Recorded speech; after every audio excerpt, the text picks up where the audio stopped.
Hey everyone, welcome back to Tactical Magic Podcast. This is your host, Molly Mandelberg, and I am excited. I love talking about money and wealth, so I'm excited to be bringing to you today a conversation about welcoming wealth with an expert that I'm guessing you're going to resonate with. So hang tight for just a sec. We'll be back in one moment. It's not just about mastering technology. It's not just about brand or messaging. It's not just about making more money. It's about showing up in a big way so your people can find you. This is about bringing your most wild and authentic self into the hustle and grind. Welcome to Tactical Magic, a business strategies podcast for the warrior goddess entrepreneur. Awesome. So Anjel B Hartwell is an internationally known artist, evolutionary alchemist, and author of the 3-time #1 new release, Be Heard by Millions and Live Your Destiny, a Be the Change Movement to Watch award winner, and considered one of America's premier experts. She is the creator, executive producer, and host of the 13-time award-winning and Apple #1 internationally ranked Wickedly Smart Women podcast, and also the top 50 internationally ranked leading Visionaries podcast. She's hired to consult with high-achieving visionary leaders worldwide to optimize monetization for their missions. There was just so much credibility in that it was hard to wrap my mouth around, but we made it through. Welcome to the show, Anjel.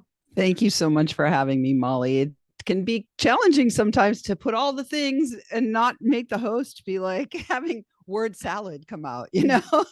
Totally. But yeah, very impressive. I just want to return back. I'm sure we'll mention it again later, but that podcast that is so renowned is called Wickedly Smart Women. So if you're looking for another podcast to tune into, you can go and subscribe to that one right now.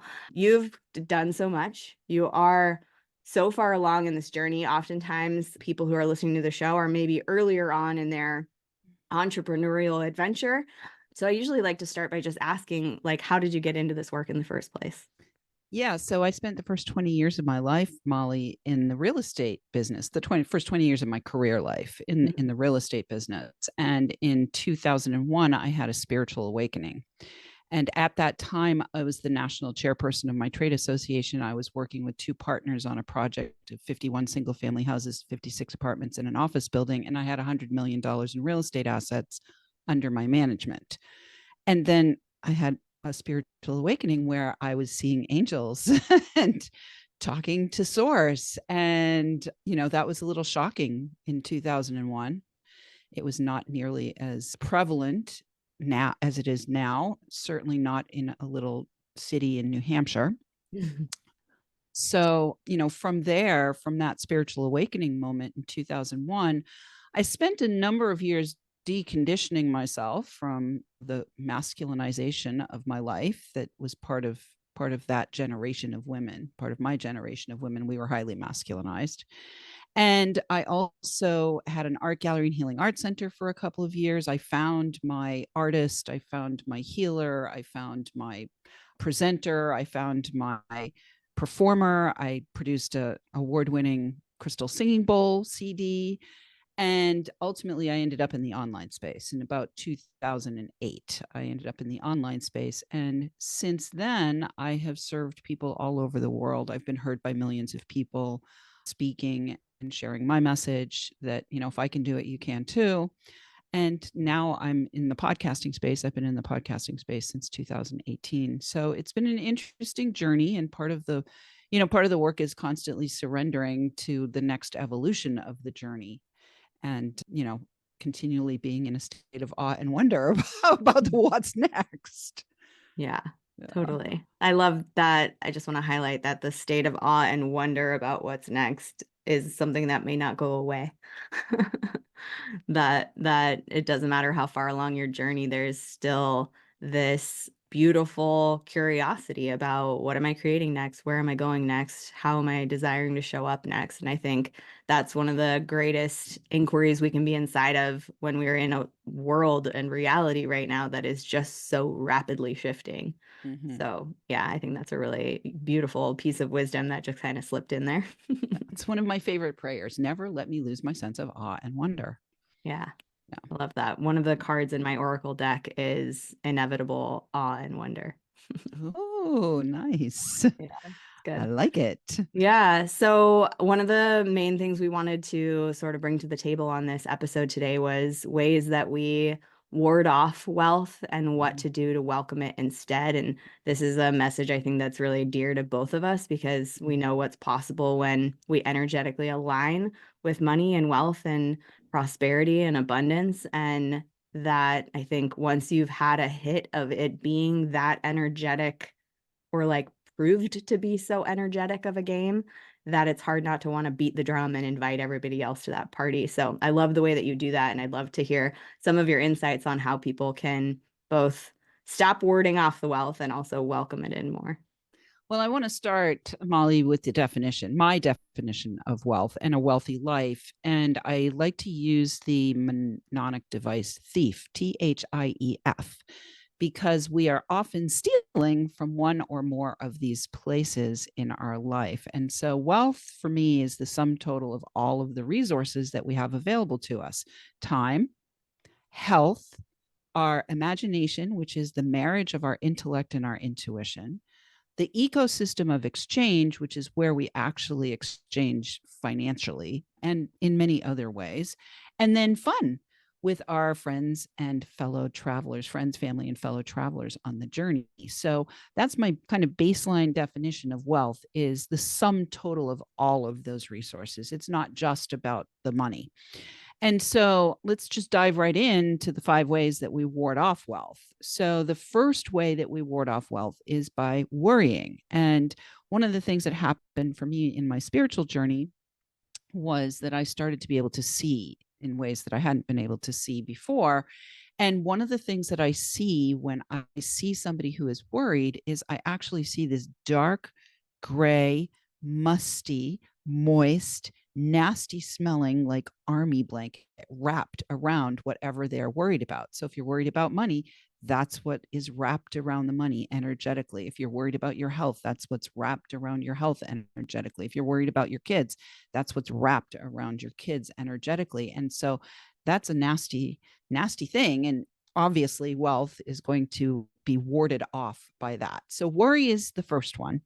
The second one is waffling. And waffling is when we are unable to make a decision.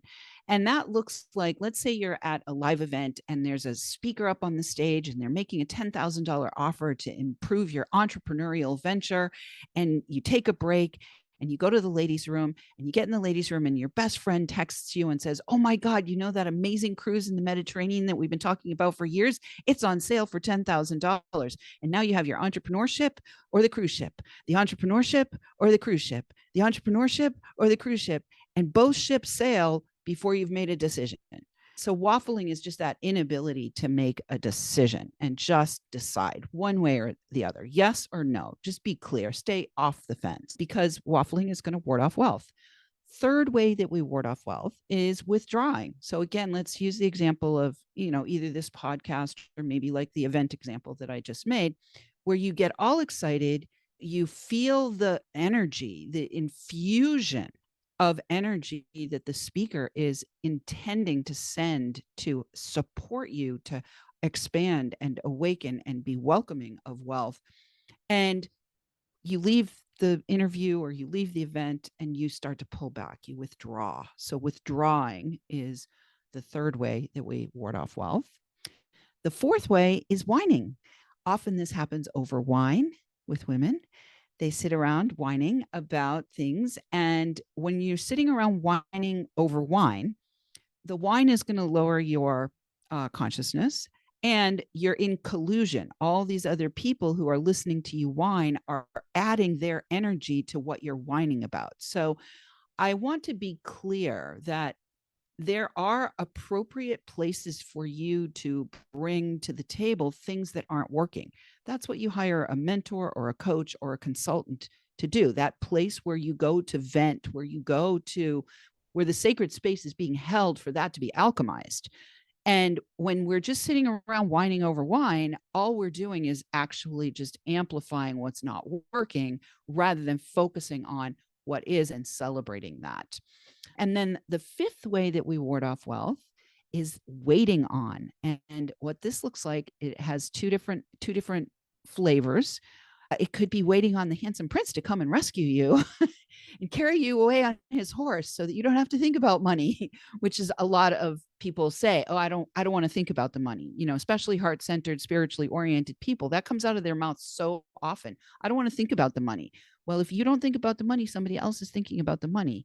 And they're the ones that are going to end up with the money. And you're the one that's going to be sitting there still thinking that you aren't going to be interested in thinking about the money, waiting on some magical intervention to suddenly shower money onto you. So waiting on either looks like the handsome prince situation, or the other side of waiting on is when we heart-centered, caring humans get into like a group situation and we're waiting on everyone else like Cinderella. So we're taking care of, oh, you've got a problem. I have the solution for that problem, or I can help you with that, or yeah, oh yes, you want me to support you to make that thing happen.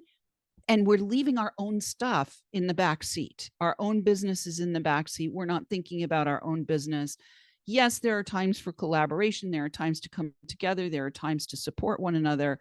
But this waiting on thing, it is often used as, and I did it myself, I know this one really well. It's often used as a smokescreen to avoid doing your own work and bringing your own work out. And you feel like you're doing something because you're helping all of these other people, but what you're really doing is hurting yourself and your own mission and your own message. Yeah, avoiding it by focusing. It's like a prioritization issue where if I put all my energy on this being more important, then I feel better about ignoring the thing that I'm actually avoiding, which is It's getting this actually goal or codependency. sharing. It's Yeah. codependency. Yeah. There's a righteousness to it sometimes too. Mm-hmm. And I'm saying that as a, self-proclaimed people pleaser in recovery, that there's a righteousness to I'm doing such a good job supporting these people or being there for them.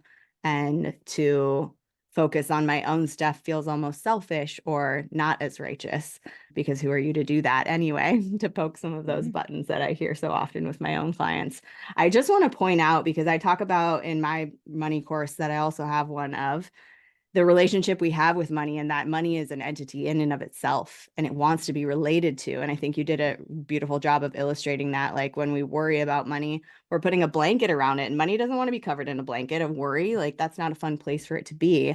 But I feel like all five of those are examples of how we're sort of in a relationship with money. If that money was a lover of yours and you kept worrying over it and telling it how worried you were about it, and couldn't make a decision about how you wanted to hang out with it or interact with it, you just kept being on the fence about it, or like it showed up and all you could do was complain, it wouldn't want to hang out with you. That lover wouldn't want to be present for that. It wouldn't be a dynamic and co-creative and supportive and exciting relationship for that lover to be in with you. And so I feel like all of that is really just supporting that sort of notion that I have about the dynamics of money energetics and relating to it, is all of those things are not fun for money to come and hang out with. And so, yeah, noticing where we're doing that is a really big power move to start paying attention to. Mm-hmm. Yeah. Absolutely. Absolutely. Well, I will share with you because recently I've discovered two more ways Oh. that we ward off wealth, which I haven't shared very often. And I've discovered these two, interestingly enough, in my own journey, as I am now being called into working with 7 and 8 and 9-figure small business owners and doing these big $5 to $50 million deals and supporting them and helping them in preparing to raise capital and all of the things that are kind of going along with that. And I discovered them because I discovered all of these in myself. So let me just be clear with everyone that this all is a distillation of my own personal experience. So the other two are weirding out. So weirding out happens when you're going for, like, I remember when I made my first $10,000 sale, and it was like, oh my God, I got weirded out about that. And then when I made my first $25,000 sale, when I made my first $50,000 sale, and now I'm talking with people about doing $50 million deals and getting a piece of that. And at each level of our expansion into stewarding, welcoming, inviting in larger amounts of money to be playing with us, you might feel weirded out. Like, ooh, who am I? Again, like the who am I thing. Who am I to be asking for XYZ dollar amount? Who am I to do this work in the world, whatever it is? So weirding out, getting weirded out is one of them. And then the last one that I've discovered is walling off. It's like, oh, I'm not, like you let in enough, you let in so much, and then you put up the wall. You're like, oh, I've put enough in, I've got enough in, I'm not ready to take any more in. I'm gonna wall off. And so those two were just recently added to my list. So we actually now have 7 ways, all starting with W. How fortunate you found a way to make them all start with W. It's really handy for the marketing and publication of them. I love that. So, can you tell us a little bit about what you've noticed in working with people through these tools? I know just the fact of that list is enough for people to start self-identifying, and that I love that you brought in the conversation of even as you expand to greater numbers, new aspects of this or different sort of flavors of these are going to show up for you. What are the things you see happening the most with your clients or the people who have gone through these money programs that help them sort of rattle loose from those patterns? Well, every one of these has an antidote. And we're not going to have time today to go into every single one of the antidotes, but I will say that the first antidote is to be in wonder, right? All the antidotes also begin with W's. So the first antidote is to be in wonder, and that's the antidote to worry. So instead of worrying about whether or not XYZ is going to happen, wonder instead whether ABC might be possible or DEF might be an interesting thing to consider. And so being in that state of wonder, being willing to let go of certainty, feeling like we have certainty in favor of curiosity, is going to allow you to expand, and is also going to allow the universal source of all that is to deliver the unexpected, to completely deliver the unexpected onto your radar screen. And then you're at choice. We don't always have to say yes to these unexpected out of the blue surprises that show up. However, they wouldn't be showing up in our lives if we weren't at some level calling them in. Yeah. So we want to be in wonder and a state of curiosity as a baseline. And that can work as an antidote for all of these, but each of them also has their own individual antidote that, Yeah. again, is going to allow somebody to do the work, the interior work. And one of the things that you asked is like, what am I seeing with my own clients? Well, I've got a client right now that is going for a raise, a capital raise, and the raise is between $5 and $50 million.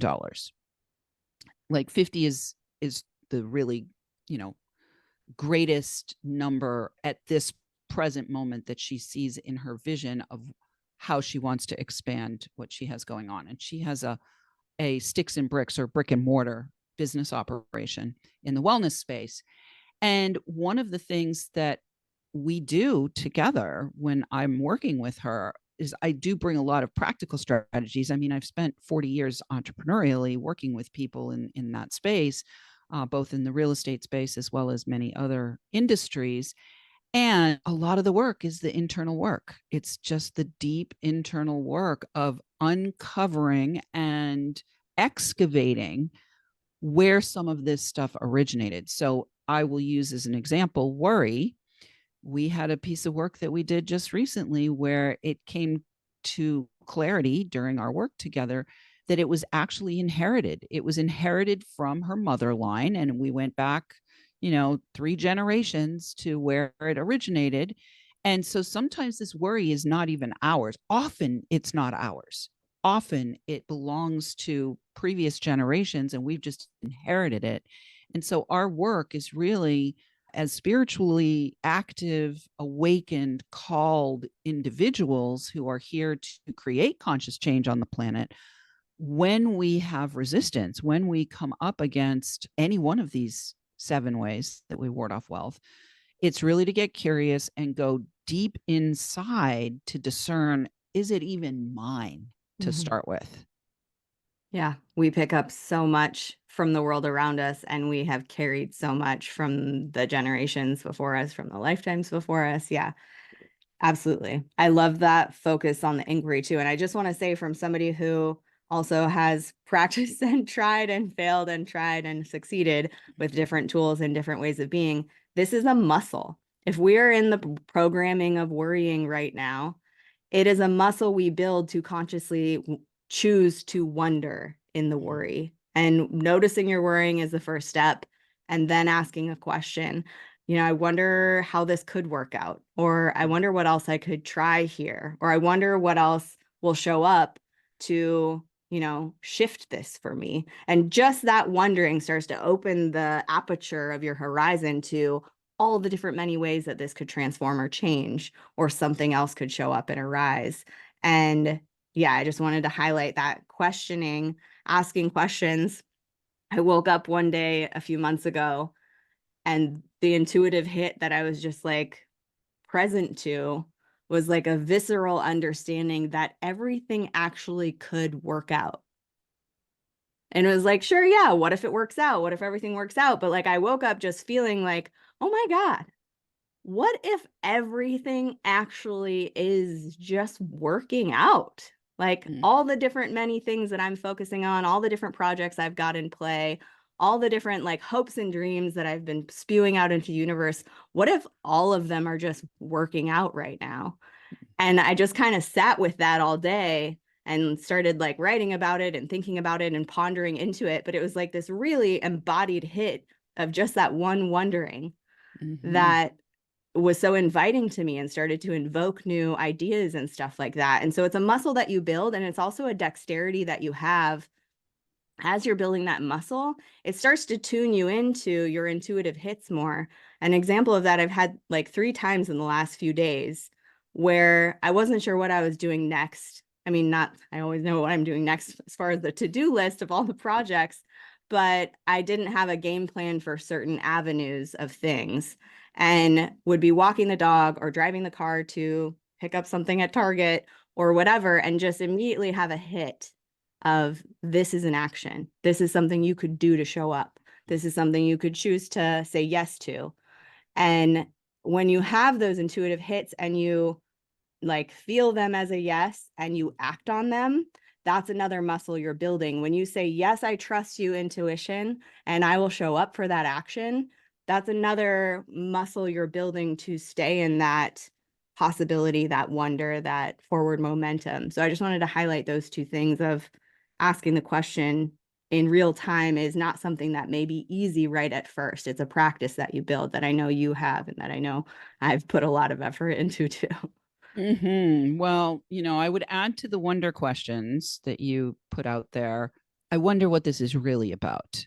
Yeah. Because when we are feeling a certain way that is diminishing our enthusiasm in any way, like worrying, withdrawing, waffling, all of those things, when we ask, I wonder what this is really about, that also opens the inner world to begin to deliver the what it's really about. Is it really about my relationship with my grandmother? Is it really about the cultural, like I had a client, an Asian woman, who came to me many years ago, and she had invested hundreds of thousands of dollars in coaching programs, like hundreds of thousands of dollars, like $600,000 or some crazy number.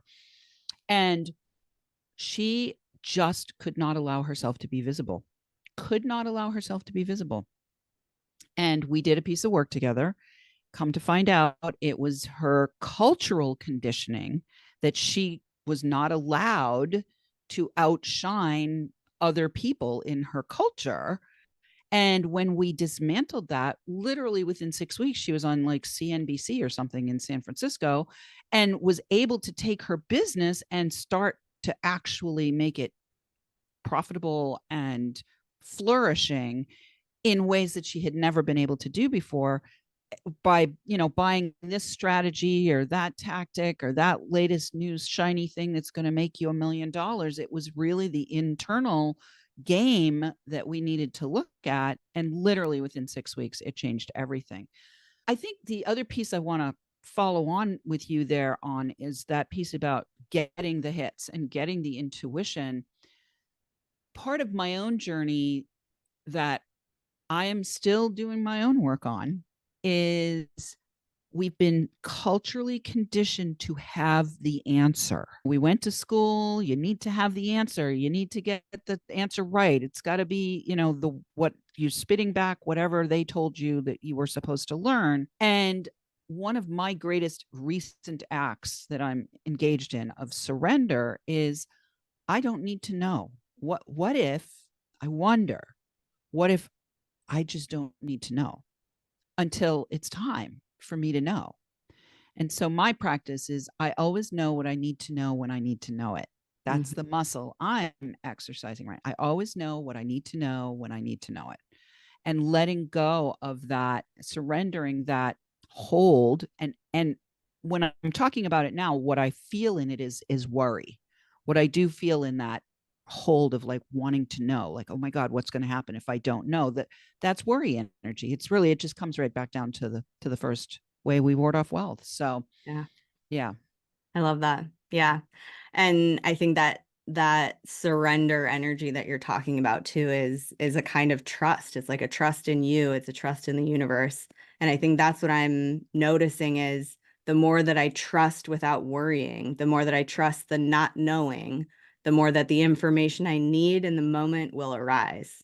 Mhm. And that, yeah, it's like the same dynamic that's happening, that that information does come when I need it or Yeah. when it's useful or when And the I would divine agree. appointment is. I would agree that you have to affirm the universe, that you Yeah. must affirm, when the information comes, take the inspired action. That's Yeah. inspired. It's coming from inspiration. It's coming from the source that holds the sun in the sky, Right. And that I didn't have breathes to you to figure life. that out. I didn't have Yeah. to sit down at my desk and like come up with the 20 ways this could work. Mhm. I said, this is working, or what if it does work out?